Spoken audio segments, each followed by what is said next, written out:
In March, Senator Ron Johnson told reporters that Senate Republicans are entering a new phase of their investigation into Joe and Hunter Biden and their ties to a corrupt Ukrainian natural gas company, Burisma. After leaving office in 2017, Vice President Joe Biden bragged about strong-arming the government of Ukraine to fire its top prosecutor. Joe Biden made the remarks during a meeting of foreign policy specialists.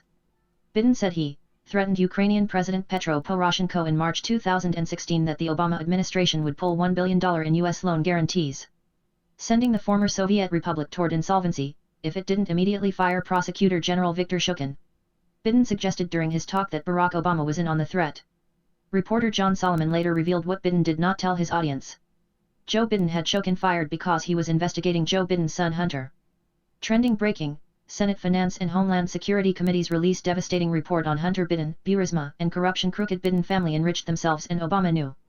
On Tuesday night, investigative reporter John Solomon told Lou Dobbs the Burisma investigation will be released in the next 24 hours. The report by the Senate Finance and Homeland Security Committees was released this morning. "It is devastating." The report outlines the following key findings from the investigation. Should Hunter Biden be in jail?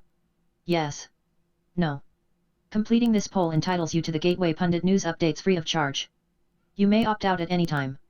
You also agree to our privacy policy and terms of use.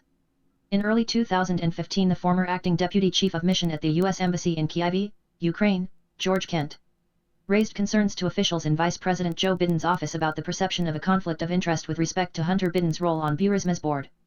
Kent's concerns went unaddressed, and in September 2016, he emphasized in an email to his colleagues, furthermore, the presence of Hunter Biden on the Burisma board was very awkward for all U.S. officials pushing an anti-corruption agenda in Ukraine.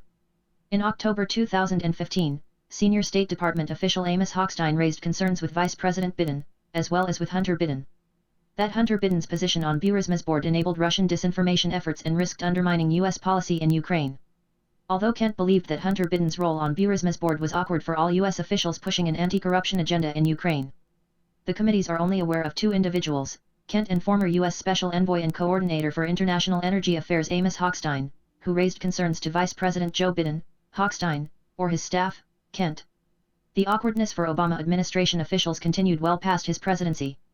Former Secretary of State John Kerry had knowledge of Hunter Biden's role on Burisma's board, but when asked about it at a town hall event in Nashua, NH on December 8, 2019, Kerry falsely said, "I had no knowledge about any of that.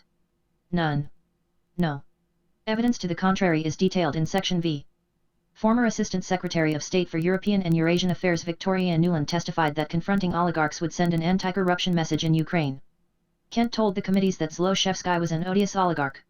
However, in December 2015, instead of following U.S. objectives of confronting oligarchs, Vice President Biden's staff advised him to avoid commenting on Zlochevsky and recommended he say, "I'm not going to get into naming names or accusing individuals."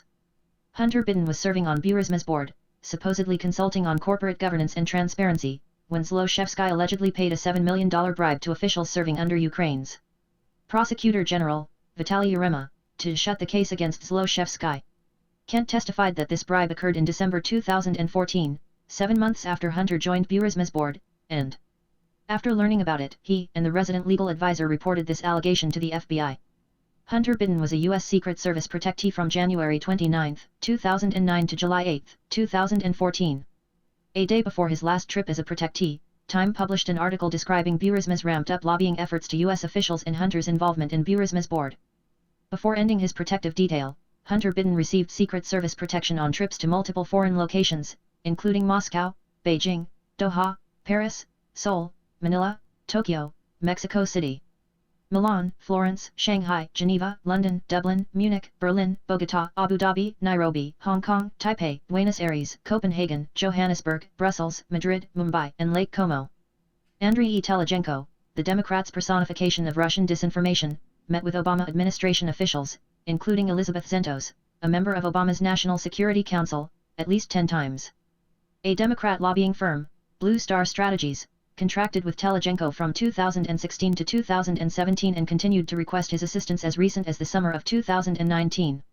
A recent news article detailed other extensive contacts between Telejenko and Obama administration officials. In addition to the over $4 million paid by Burisma for Hunter Biden's and Archer's board memberships, Hunter Biden, his family, and Archer received millions of dollars from foreign nationals with questionable backgrounds. Archer received $142,300 from Kengiz Rakishev of Kazakhstan, purportedly for a car. The same day Vice President Joe Biden appeared with Ukrainian Prime Minister Arseniy Yatsenyuk and addressed Ukrainian legislators in Kyiv regarding Russia's actions in Crimea. Hunter Biden received a $3.5 million wire transfer from Elena Bachurina, the wife of the former mayor of Moscow. Hunter Biden opened a bank account with Gong Wendong to fund a $100,000 global spending spree with James Biden and Sarah Biden. Hunter Biden had business associations with Ye Jianming, Gong Wendong, and other Chinese nationals linked to the Communist government and the People's Liberation Army. Those associations resulted in millions of dollars in cash flow.